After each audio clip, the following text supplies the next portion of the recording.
Telangana and Andhra. At the outset, I think I owe a duty to congratulate the organizers for taking a wonderful initiative of organizing a national seminar on a contemporaneous subject like this, right to choose. I've been trying to consolidate my thoughts on this. When I'm trying to uphold the right of a person to make his choice, suddenly my grandson comes to my mind, who says that everything is his choice. Small example, I put him in a school which is a very reputed school and which is known for its best studies and best personality development. After the first term, he comes back and says that the school is average. He writes in his letter that this is the best and the worst school. So the conflict between making a choice and the conflict between the other side who has certain concerns for the choices that are made within the family. This is the biggest challenge. Actually, I thought that the arrangement of the sessions would be in such a way that we'll have a close proximity, that we can have an interactive session, because I'm always keen on having the micro level discussions. The speeches that we deliver here are at the macro level, a little far from the reality, a little far from the practicality rather.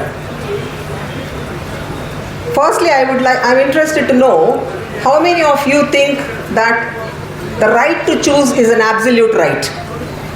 Raise the voices. So all the hands which have risen up would also think that every right is an absolute right. Is it? A fundamental right is an absolute right. Is it? So for all those who have raised hands saying that a right to choose an absolute right, I think I should comment that they don't have the entire glimpse of the Constitution, where beside the fundamental rights chapter there is a reasonable restrictions also, which is very important. So we have been nurtured saying that your right of exercising freedom ends at the tip of the nose of the other person. Is it true? Or shall we go beyond the tips of the noses of the other persons and exercise our right of freedom? How many of you now agree that right to freedom is not an absolute right?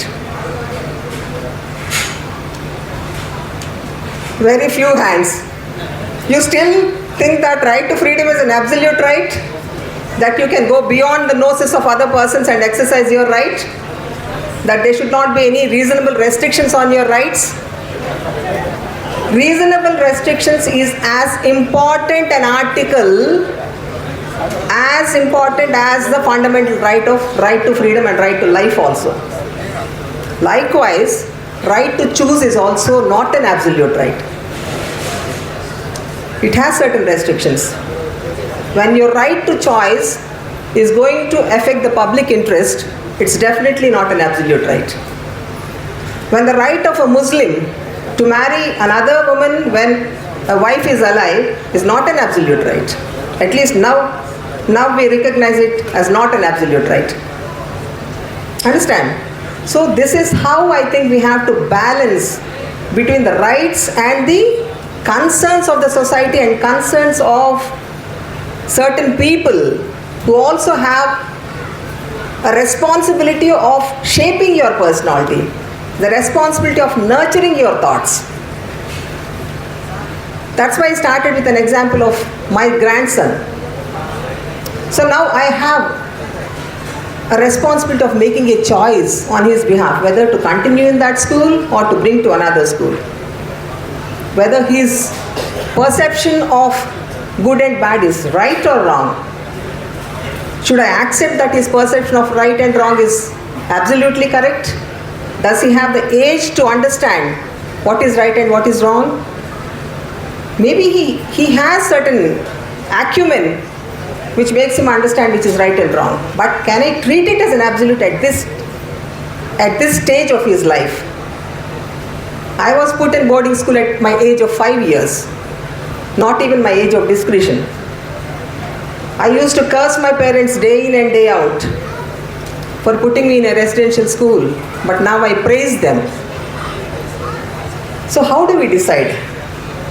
So these are the conflicts which have been boggling. That's the reason why I could not consolidate my thoughts on this right to choice.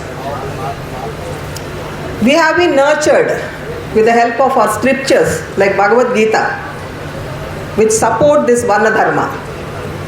They give a very beautiful color to it, saying that Varna Dharma is actually based on guna and karma, which are qualities and actions.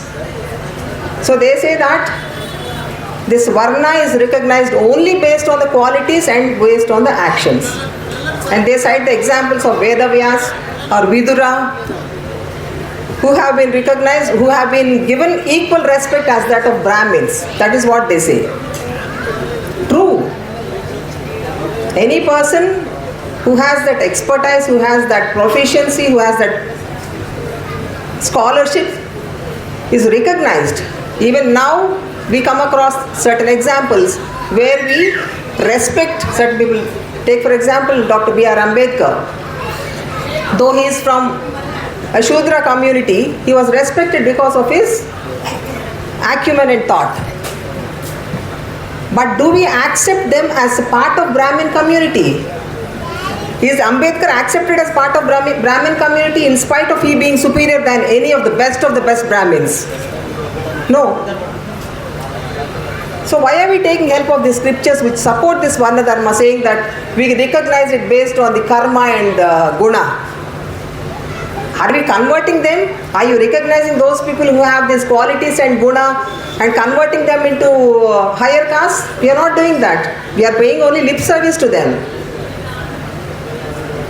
So taking help of the scriptures to normalize our stereotypic understandings is the more atrocious act that is going on in the society now.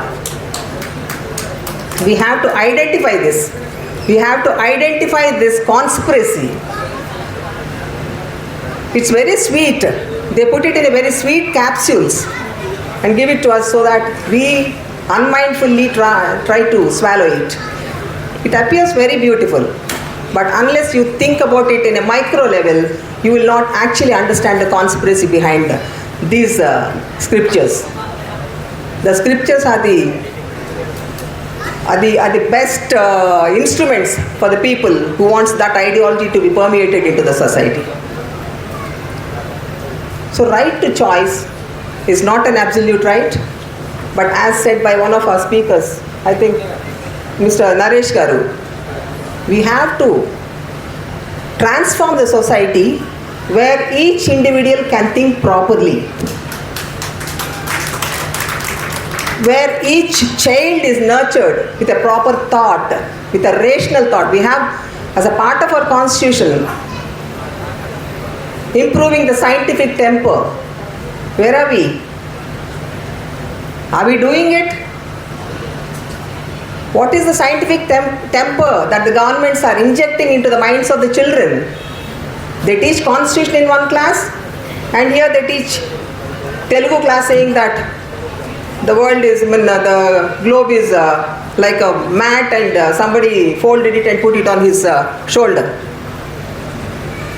These conflicts that are there in our education system right from the childhood are taking children away from this scientific thought. We are not serious enough to implement our constitution, to make children understand what is scientific temper at all.